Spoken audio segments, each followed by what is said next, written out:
ನಮಗೆ ವಿಶ್ವಾಸ ಇದೆ. ನೀವು 24 ಕ್ಯಾರೆಟ್ ನಂಗೆ ಗೊತ್ತಿದೆ. ನೀವು ಇದರಲ್ಲಿ ಭಾಗವಹಿಸ್ಲಿಕ್ಕೆ ಸಾಧ್ಯನೇ ಇಲ್ಲ. ನೀವು ಯಾಕೆ ತಲೆಬಿಸಿ ಮಾಡ್ತೀರಿ? ಆಯ್ತಾ? 24 ಕ್ಯಾರೆಟ್ ಸತ್ಯ ಇಲ್ಲ. ನೀವು 24 ಕ್ಯಾರೆಟ್ ಗುಡ್ ಫ್ರೆಂಡ್. ಮಾನ್ಯ ಅಧ್ಯಕ್ಷರೇ, ನೀವೇ ಸರ್ಟಿಫಿಕೇಶನ್ ಕೊಟ್ಬಿಡ್ರಿ, ಉಳಿದವ್ರು ಗೊತ್ತಾಗ್ತದೆ. ನಾನು ನೋಡಿ ಇದೆಂತ ಪರಿಸ್ಥಿತಿ ಅಂದ್ರೆ, ನಿಮ್ಮನ್ನ ಅಪರಾಂಜಿ ಚಿನ್ನ ಅಂದ್ರೂ ಬೇಜಾರು, ನಿಮಗೆ ನೀವು ಆರೋಪಿ ಅಂದ್ರೂ ಬೇಜಾರು. ನಾನು ಏನ್ ಮಾಡ್ಲಿ ಹೇಳಿ? ಚಿನ್ನ ಬೇರೆ ಪದ ಯೂಸ್ ಮಾಡಿ ಸರ್. ತಾಮ್ರ ಫಿಕ್ಸ್ ಮಾಡ್ಲೇಬೇಕಲ್ಲ. ಮಾನ್ಯ ಅಧ್ಯಕ್ಷರೇ, ಬಂದಿರೋದು 24 ಕ್ಯಾರೆಟ್. ಈ ಚಿನ್ನ ಸ್ಮಗ್ಲಿಂಗ್ ಕೇಸು ಒಂದು ಚಿತ್ರನಟಿ 1.5-2-3 ತಿಂಗಳ ಅವಧಿಯಲ್ಲಿ 25 ಬಾರಿ ದುಬೈಗೆ ಹೋಗಿ ಬಂದಿದ್ದಾರೆ ಅಂತೇಳಿ ಬಂದಿದೆ. ಮೊನ್ನೆ ಒಂದ್ಸರಿ ಬಂದಾಗ ಸಿಕ್ಕಿಬಿದ್ದಾಗ 14 kg ಚಿನ್ನ ಸಿಕ್ಕಿದೆ ಅಂತೇಳಿ ವರದಿಯಾಗಿರೋದು. ಕಸ್ಟಮ್ ಅಧಿಕಾರಿಗಳ ವೈಫಲ್ಯ ಇದೆ, ಅಲ್ಲಿ ಹೆಂಗ್ ಬಿಟ್ರು, ಇದೆಲ್ಲದೂ ಕೂಡ 100% ಸತ್ಯ ಮಾಡಲೇಬೇಕು. ಕಸ್ಟಮ್ ಅಧಿಕಾರಿಗಳು ವೈಫಲ್ಯ ಇದೆ, ಇಲ್ಲ ಅಂತ ನಾನು ಹೇಳ್ತಾ ಇಲ್ಲ. ಆ ಚಿನ್ನ ಬೆಂಗಳೂರಿನಲ್ಲಿ ಈ ತರದ ಸ್ಮಗ್ಲಿಂಗ್ ನಡೀತಾ ಇದೆ ಅನ್ನುವಂಥದ್ದು ಸ್ಪಷ್ಟ. ಗೋಲ್ಡ್ ಸ್ಮಗ್ಲಿಂಗ್ ಬೆಂಗಳೂರಿನಲ್ಲಿ ನಡೀತಾ ಇದೆ.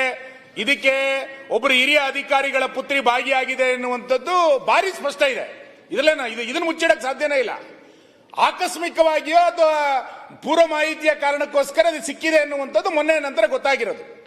ಈಗ ಅದಕ್ಕೆ ಬೇರೆ ಬೇರೆ ರೀತಿಯಾದಂತಹ ತನಿಖೆಗಳು ದೊಡ್ಡ ಪ್ರಮಾಣದಲ್ಲಿ ಬರ್ತಾ ಇದೆ. ಸಿ ಪಾಟೀಲ್ ಹೇಳಿದಂಗೆ ಇವತ್ತಲ್ಲ ನಾಳೆ ಅದು ಬರಲೇಬೇಕು ಹೊರಗಡೆ, ಅದೇನು ತೊಂದರೆ ಇಲ್ಲ. ನಾನು ಹೇಳಲಿಕ್ಕೆ ಕೊಟ್ಟಿದ್ದೇನು ಅಂತ ಕೇಳಿದ್ರೆ, ಇಷ್ಟು ಬಾರಿ ಏರ್ಪೋರ್ಟಿನಿಂದ ಹೊರಗೆ ಬರಬೇಕಾದ್ರೆ, ಸುಮಾರು 25 ಬಾರಿ ಹೊರಗೆ ಬರಬೇಕಾದ್ರೆ, ರಾಜ್ಯ ಸರ್ಕಾರದ ಒಬ್ಬ ಕಾನ್ಸ್ಟೇಬಲ್ ಬಸವರಾಜ ಹೆಂಗೆ ಪ್ರೋಟೋಕಾಲ್ ಮಾಡ್ದ? ಒಬ್ಬ ಹಿರಿಯ ಅಧಿಕಾರಿಯ ಮಗಳಿಗೆ ಈ ಸರ್ಕಾರ ಹೆಂಗೆ ಪ್ರೋಟೋಕಾಲ್ ಕೊಡ್ತು? ಯಾರಿದಕ್ಕೆ ನಿರ್ದೇಶನವನ್ನ ಕೊಟ್ಟಿದ್ದು? ನಮಗೇನನ್ಸುತ್ತೆ ಅಂತಂದ್ರೆ, ನಾವು ಏರ್ಪೋರ್ಟಿಗೆ ಹೋಗೋರೆ, ನಾವು ಪ್ರತಿ ಬಾರಿ ಏರ್ಪೋರ್ಟಿಗೆ ಹೋಗ್ಬೇಕಾದ್ರೆ ಯಾರ ಹೊಸಬ್ರು ಪ್ರೋಟೋಕಾಲ್ ಬರ್ತಾರೆ, ಒಬ್ಬರೇ ಬರೋದಿಲ್ಲ ಯಾವಾಗ್ಲೂ ಕೂಡ. ಆದ್ರೆ ಈಕೆಗೆ ಏರ್ಪೋರ್ಟ್ ಇಂದ ಹೊರಗೆ ಬರಬೇಕಾದ್ರೆ 25 ಸಾರಿ ಬಸವರಾಜ್ ಅನ್ನುವಂತ ಕಾನ್ಸ್ಟೇಬಲ್ ಹೇಗೆ ಬಂದ? ಇದು ಇವತ್ತಿನ ಚರ್ಚೆ ವಿಷಯ. ಇದು ಅವನೇ ಯಾಕೆ ಬರ್ತಾ ಇದ್ದಾನೆ? ಹಾಗಾದ್ರೆ ಇದರಲ್ಲಿ ಅವನು ಸಹಾಯ ಮಾಡಿದನೋ ಅಥವಾ ಅವನು ಸಂತ್ರಸ್ತನೋ? ಇದು ಗೊತ್ತಾಗಬೇಕು ಇವತ್ತು.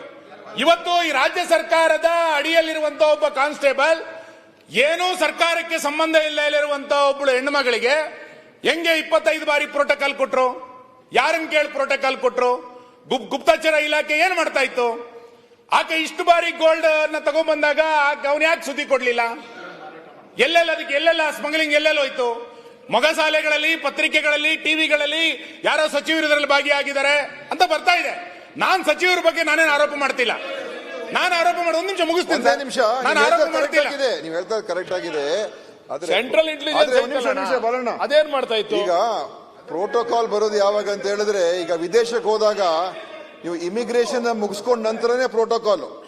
ಕಸ್ಟಮ್ಸ್ ಪೂರ್ತಿ ಅದರ ವ್ಯಾಪ್ತಿ ಬರ್ತಕ್ಕಂಥದ್ದು ಕೇಂದ್ರ ಅಧಿಕಾರಿಗಳು, ಕೇಂದ್ರ ಆಡಳಿತ. ಅದ್ರ ಹೊರಗೆ ಬಂದ ನಂತರ ಪ್ರೋಟೋಕಾಲ್ ನಿಮ್ಮನ್ನ ಆ ಒಂದು ಗೇಟ್ ಒಳಗೆ ಕರ್ಕೊಂಡು ಹೋಗೋದಕ್ಕೆ ಮಾತ್ರ. ಇಮಿಗ್ರೇಷನ್ ಪ್ರೋಟೋಕಾಲ್ ಬರೋದಿಲ್ಲ. ಸೊ ಸ್ಮಗ್ಲಿಂಗ್ ಆಗಿದ್ರೆ ಅದು ಕಸ್ಟಮ್ಸ್ ಅವ್ರ ಫೇಲಿಯರ್. ಪ್ರೋಟೋಕಾಲ್ ಸಿಕ್ಕಿದ್ರೆ ಅಶೋಕ್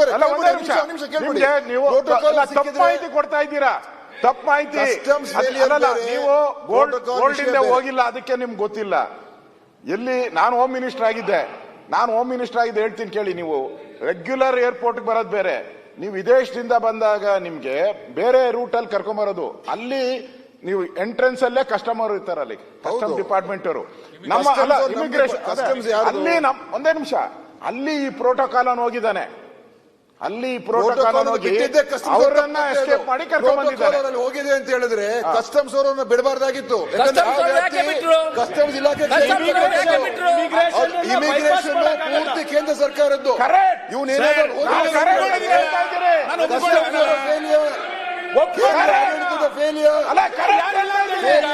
ಈಗ ಪ್ರಿಯಾಂಕರ್ಗೆ ಪ್ಲೀಸ್, ಕಸ್ಟಮ್ ಡಿಪಾರ್ಟ್ಮೆಂಟ್ ಅವ್ರದ್ದು ವೈಫಲ್ಯ ಅಂತ ಇಮಿಗ್ರೇಷನ್ ಬೈಪಾಸ್ ಮಾಡ್ಲಿಕ್ಕೆ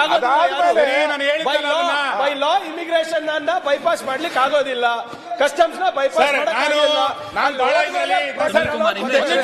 ಸುನಿಲ್ ಕುಮಾರ್ ಯಾಕೆ ನೀವು ನೋಡಿ, ಎಲ್ಲರೂ ಇಟ್ಕೊಂಡ್ರೆ ಏನು ಮಾಡೋದು? ಕೆಲಸ ಮಾಡ್ತಾನೆ, ಅದ್ರ ಬಗ್ಗೆ ಯಾಕೆ ತಲೆ ಕೆಡ್ಸ್ಕೊಳ್ತೀರಿ? ನಾನು ಎಲ್ಲ ಹೇಳಿದ್ದೀನಿ ಸರ್ ನಿಮಗೆ, ನಾನು ಎಲ್ಲ ನಿಮಗೆ ಆದ್ರೆ ಬರೇ ಇಲ್ಲಿ ರಾಜ್ಯ ಸರ್ಕಾರ ಅಂತ ಹೇಳ್ತಾ ಇದ್ರಲ್ಲ, ನಾವು ಕೇಳ್ತಾ ಇರೋದು ಸರ್, ನನಗೆ ಬಹಳ immigration, ಆಶ್ಚರ್ಯ ಆಗಿದ್ದು, customs ನ ನಾವು ಬೈಪಾಸ್ ಮಾಡ್ಲಿಕ್ಕೆ ಈ ಆಗೋದೇ ಗೋಲ್ಡ್ ಇಲ್ಲ.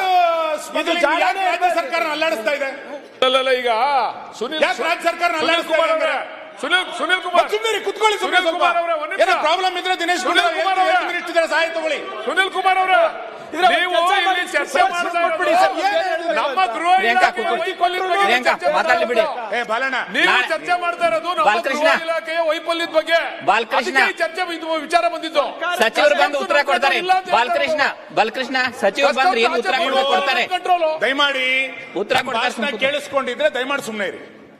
ನಾನು ಬಾರಿ ಕ್ಲಿಯರ್ ಆಗಿ ಹೇಳಿದ್ದೀನಿ, ಕಸ್ಟಮ್ ಅಧಿಕಾರಿಗಳ ವೈಫಲ್ಯ ಇದೆ ಅಂತ ನಾನು ಹೇಳಿದ್ದೀನಲ್ಲ. ನೀವು ಅದನ್ನ ಕೇಳಿಸ್ಕೊಳ್ಳಕ್ ತಯಾರಿಲ್ಲ ಅಂದ್ರೆ